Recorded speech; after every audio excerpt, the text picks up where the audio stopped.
Muy bien, entonces ahora dejamos a Melanie y Cintia para la exposición del conversatorio. Todavía no vemos su presentación. Ahora sí. En modo presentación, bienvenida, buenas noches. Buenas noches a todos. A nosotros nos tocaba el capítulo 3, que es ambición frente a nihilismo. Mi compañero Guillermo Bozarreyes comenzaba, pero creo que no ha podido entrar a la reunión. Así que a mí me tocó el yo y el absurdo. Comienza hablando sobre las biografías, que tratan sobre el significado de la existencia de las personas y de la vida en sí. Nuestro autor del libro nos dice que desde pequeño él se dio cuenta que sus ideas eran diferentes al resto de personas. Él pudo ocultarlo, pues queriendo que le gustaran cosas, entre comillas, como iguales a los demás. Pero él lo explicaba como un pensamiento nihilista, que es una corriente filosófica que niega la existencia de todo. Dice que nada es perfecto, por lo tanto, nada es como real, digámoslo así. Para él las cosas siempre tenían o tienen una importancia en sí o no importa nada. Al pasar el tiempo, él demuestra que lo que hacemos ahora realmente no va a importar dentro de 1000 años y hay personas que se ocultan dentro de sí, se desaniman a seguir adelante por ese pensamiento que las cosas que hacen ahora no van a importar dentro de unos cuantos años. Pero en sí, dentro de unos cuantos años, tampoco en el ahora importa qué es lo que está pasando. Es algo confuso este capítulo, la verdad. Y nos habla también sobre que todas las biografías en sí están contaminadas por las diferentes experiencias que hemos tenido a lo largo del tiempo. Habla sobre cómo esas experiencias que hemos tenido en el pasado nos han hecho lo que somos ahora y han tenido un peso importante en nuestra vida. Habla que el pronombre yo realmente no, para él no es lo correcto, sino sería un nosotros, que serían el yo del pasado con todas las experiencias que ha vivido a lo largo del tiempo que se convierte en un nosotros. El siguiente capítulo era la historia de las neuronas, yo, alucinaciones y Gödel. En particular, el humor es algo que le interesaba desde hace mucho tiempo. Apelaba a que la capacidad de detectar interpretaciones alternativas y para modelar la personalidad de los demás tenía un cierto peso en la vida. Algunos siempre le daban mucha importancia a lo que hacían, por lo tanto, eso daba una solución, era un motivo para vivir. Pero los que no les importaban las cosas realmente vivían, pero no era como satisfactoria esa transición, ese tiempo en el que estaban con vida. También habla sobre sus pensamientos nihilistas, que son como, él lo expresaba como que éramos alucinaciones alucinadas por alucinantes, que en realidad nada es perfecto porque simplemente son ideas humanas y que el humor ayudaba a sobrellevar esa realidad de no ser algo concreto como la filosofía a la que él se apega. Habla sobre el hedonismo, que es la doctrina que considera que el objetivo de la vida es la única finalidad de encontrar el deseo y el goce de las cosas. Entonces, él se queda con lo último, que es sobre la historia de cómo realmente somos no estamos conscientes en sí de lo que nos conforma, que son las neuronas, solamente estamos conscientes de lo que nos rodea. Y todas esos pensamientos que tenemos en realidad son solo alucinaciones y críticas sobre lo real. Gracias. Creo que mi compañero todavía no ha entrado a la sesión, ¿verdad? ¿Puedo ver el glosario, Melanie? Sí.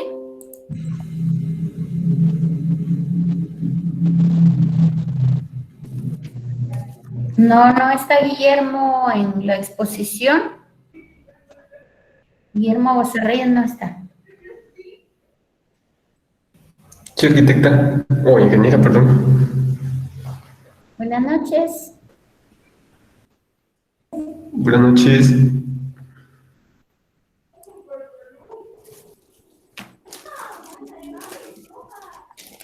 Es que es Edwin. Edwin Guillermo, yo buscaba por Guillermo. Adelante, Edwin, bienvenido. Gracias, ingeniera, buenas noches. Yo les voy a hablar sobre el infinito conjunto sin mortalidad. Lo que él trataba de decir se puede decir en este tema. Perdón, Edwin Guillermo, abra su cámara, por favor, gracias. Ok, ahorita.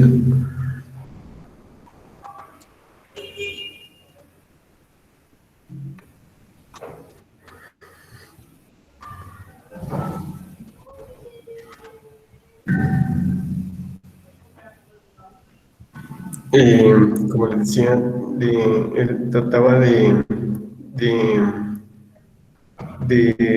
identificar como un problema sobre los números infinitos, tratando de caracterizar todos los números decimales o enteros que llegaran a tener lo que él trataba de conseguir, si realmente tenían en un solo punto llegar a un final, pero se pudo descubrir que siempre van a seguir los números, siempre va a tener una continuidad infinita. Dice que la cuestión radica en el asombroso mundo de los distintos infinitos. Cantor había, George, si no se llama George Cantor, sobre que había demostrado que en un sentido bastante preciso el conjunto de todos los números reales, que son los números con decimales, eran más infinitos en las fracciones. Los números reales, el cual por su parte no es más infinito que el conjunto de todos los números enteros. Fue algo que él quiso demostrar si realmente podía ser una mentira, pero se dio cuenta que era algo que sí realmente ya estaba, se puede decir, basado, de que no tenía, los números no tienen, llegan a un punto donde ya no se pueden saber de ellos, pero siempre van a seguir. Entonces era algo sobre lo que él trataba de cuestionarse él mismo, pero no era así. Igual, cuando él estudió, decía que una profesora de lengua inglesa que tuvo en la enseñanza de la secundaria les pidió que escribieran sobre algo que a ellos les causara, se puede decir, como un temor o un miedo. Él escribió algo sobre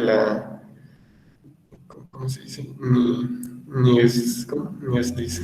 ¿Puedes poner el glosario? Disculpe. Es que solo quiero una palabra ahí. El nihilismo, que era... Gracias. Puede regresar a la otra. Sí, sobre el nihilismo, que era algo que él trataba como que en algo que él vivía, que era como que a él no le importaba nada, no le importaba realmente, se puede decir, su vida, sobre lo que él en ese tiempo era un joven. Entonces les pidió en esa clase que escribieran algo sobre que a ellos les pareciera como una tortura. y él pensó que la tortura para él sería vivir para siempre. Eh, es algo que el nihilismo, que realmente no les importa nada, y no les importa un Dios o religión, todo eso. Eh, Fue algo que sí me llamó la atención porque es algo que sí ha tenido como un estudio de la filosofía, el nihilismo. Se puede decir que algunos en estos tiempos vivimos en eso, que no les importa nada, no les importa algún sentido de la vida. Y puedes pasar la otra. Gracias.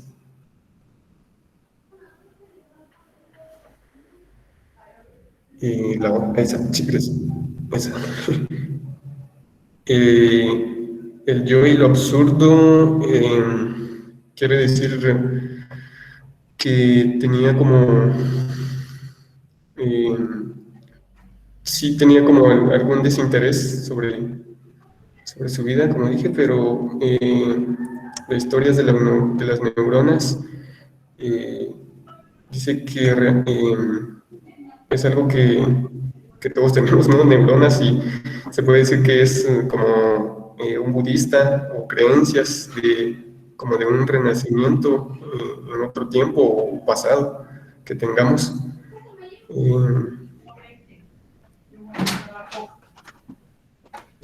Eh, Se puede decir que es algo que algunos creen en eso del budismo o en que puedan volver a como nacer en otro cuerpo o algo así. Eh, Sería eso, ingeniera, gracias.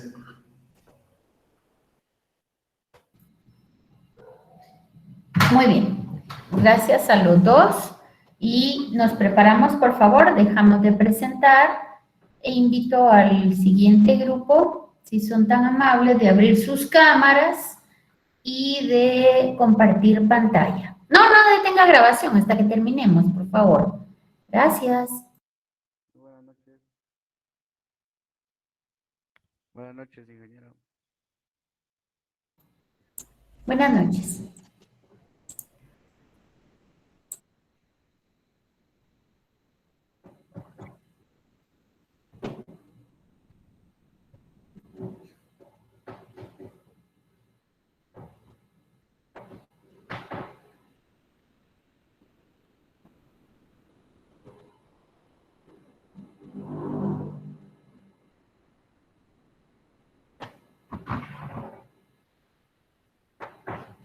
Muy buenas noches, no sé si me pueden escuchar.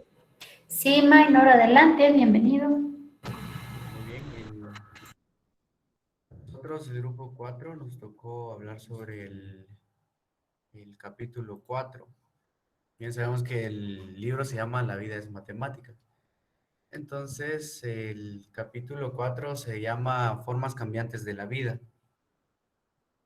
Los integrantes somos Diego Alejandro Cáceres Chávez, Julio Enrique Chonay Girón, José Fernando Crisóstomo Castaño y su servidor Maynor Eduardo de Cunchón. Entonces, voy a empezar con el tema que es el entorno como un viarín automático, las carambolas de la vida. Ese es el título de la parte del libro que me tocó exponer el día de hoy. Muy bien. El escritor empieza esta parte del libro diciendo lo siguiente, que la trayectoria de nuestra vida a través de espacios culturales o psicológicos también recuerda temas relacionados con la teoría del caos y sistemas dinámicos no lineales. Al principio de la lectura, debo aceptar que fue muy confuso para mí y no entendí nada la primera vez que lo leí, pero indagando un poco en lo que es la internet pude entender lo que quería dar a entender en este capítulo, lo que quiere dar a entender con la teoría del caos, que normalmente se relaciona con el efecto de mariposa, que vamos a ver más adelante. Luego dice lo siguiente, quien sea poeta verá con claridad la nube suspendida sobre esta hoja de papel. Sin la nube no hay agua, sin el agua no crecen los árboles y sin árboles no se puede fabricar el papel. De modo que hay una nube aquí. La existencia de esta página depende de la existencia de una nube. Pues, y luego da nos pone a pensar y dice lo siguiente: pensemos en el resto de cosas, como la luz del sol. La luz del sol es muy importante porque ahí podríamos agregar que la luz del sol es muy importante porque sin la luz del sol no habría fotosíntesis, y sin la fotosíntesis no, las plantas no tendrían color, pero este sería un tema como más ya en biología. Entonces, les decía que al principio de la lectura no comprendía muy bien lo que quería plantear el autor, hasta que me puse a investigar lo que era la teoría del caos. Y la teoría del caos, cuando se habla de esta teoría, normalmente se relaciona con el efecto de mariposa. Esto fue planteado por el matemático Edward Norton, que planteó que según el más mínimo cambio puede provocar que el sistema progrese. Entonces, el efecto mariposa, perdón, en un sistema no determinista, pequeños cambios pueden conducir a consecuencias totalmente divergentes. Una pequeña perturbación inicial, mediante un proceso de amplificación, puede generar un efecto considerable a medio y corto plazo. Luego de leer esto también quedé un poco confundido y no me quedaba muy claro. Entonces, resumí todo esto del efecto mariposa en una frase y dice lo siguiente: tomar una decisión puede cambiar drásticamente el futuro. Esta teoría se relaciona con el efecto mariposa y es llamado así porque el movimiento que realizan las alas de las mariposas pueden generar repercusiones significativas en referencia a la fuerza del viento, que incluso podrían causar tornados. Entonces, podríamos resumirlo de la siguiente manera: que no importa qué tan grande o pequeña sea esa decisión, sea una decisión que nosotros tomemos, puede tener grandes consecuencias. Lo que quiere dar a entender el autor en este capítulo es que nuestras decisiones pueden tener repercusiones grandes en nuestra vida. Y quiero plantear unos ejemplos. Podemos ver en la primera imagen que hay una montaña nevada, y en la segunda imagen vemos a alguien esquiando, ¿verdad? Y decide dar un pequeño salto. Esa decisión que tomó él de dar un pequeño salto puede llegar a provocar una avalancha. Esa avalancha podría causar serios daños, afectar miles de personas y traer consecuencias grandes hasta el punto de poder quedar como un resultado con fallecidos.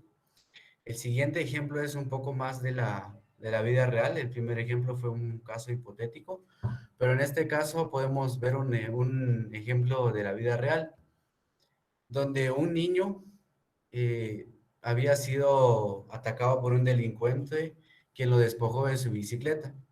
Este niño fue rápidamente con las autoridades y hablando con el policía le dijo: cuando capturen al delincuente, quiero verlo y lo quiero golpear. El chico estaba amenazando con golpear al delincuente cuando lo capturaran.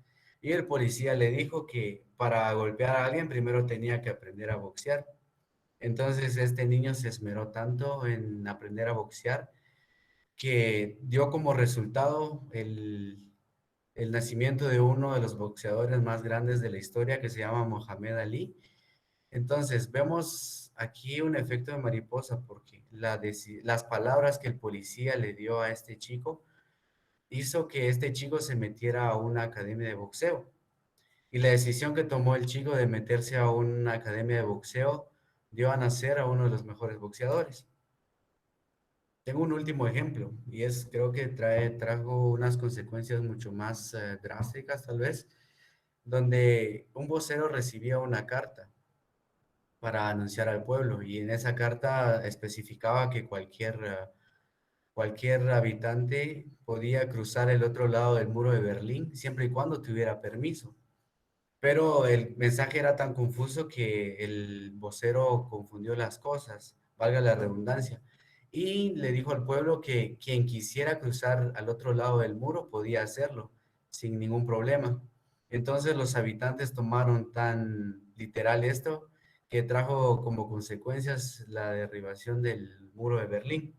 Entonces, como resumen de todo este capítulo o de esta parte del capítulo, es que cualquier decisión que nosotros vayamos a tomar siempre va a traer consecuencias.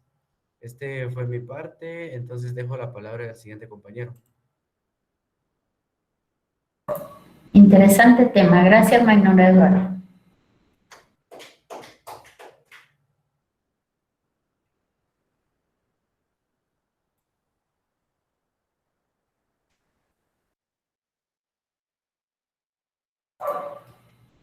Por favor, todos los del grupo que están exponiendo o que van a exponer deben abrir sus cámaras, todos los de este grupo. Gracias.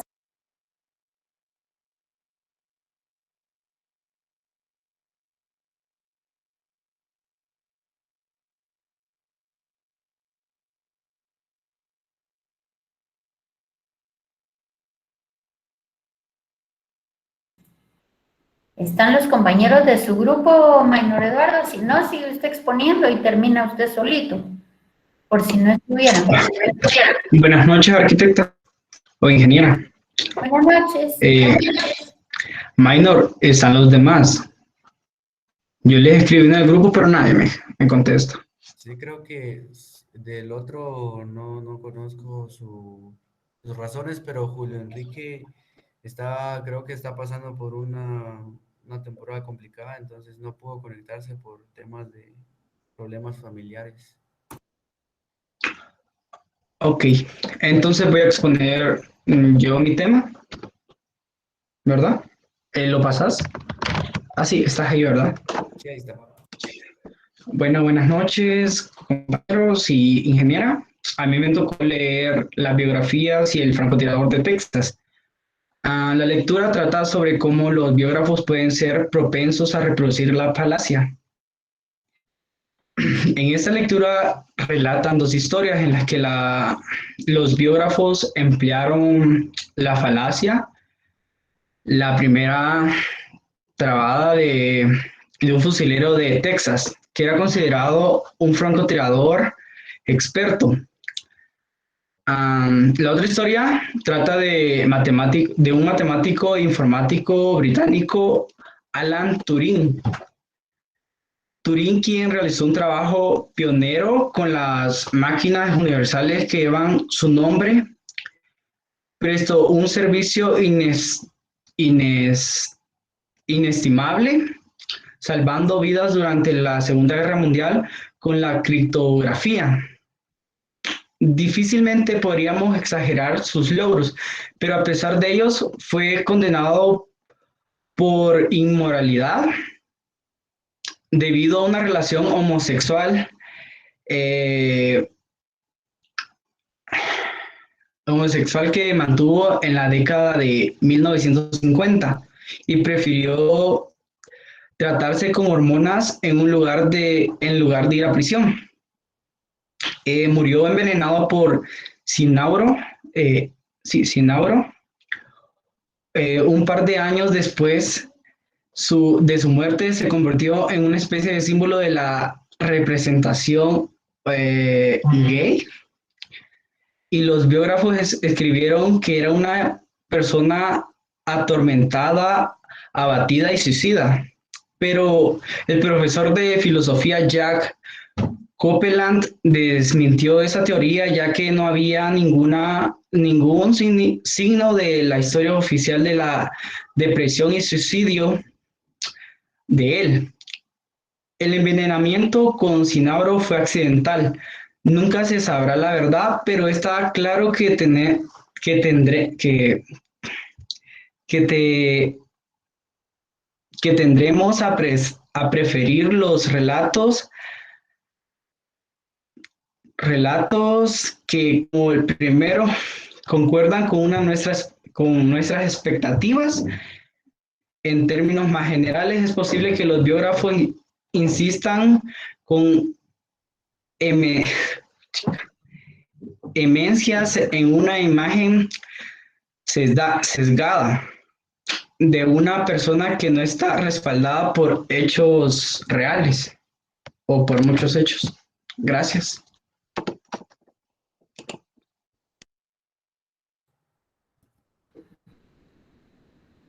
Muy bien, entonces luego de Diego, creo que así es, presentamos nuestro glosario, que bueno, estas fueron las palabras que nos parecieron interesantes porque la verdad es que no sabíamos qué significaban, pero gracias a esta lectura ahora podemos definir estas palabras, ¿verdad? Entonces, este es nuestro glosario. Y eso sería todo, ingeniera. Muy bien, muchas gracias. Entonces, jóvenes, pasen buena noche. Las personas que tengo que registrar, que hoy es su primer día, por favor, se quedan conmigo. Los demás, por favor, procedan a hacer su trabajo. Y vamos a tener grabación y a resolver dudas. Tenemos grabación.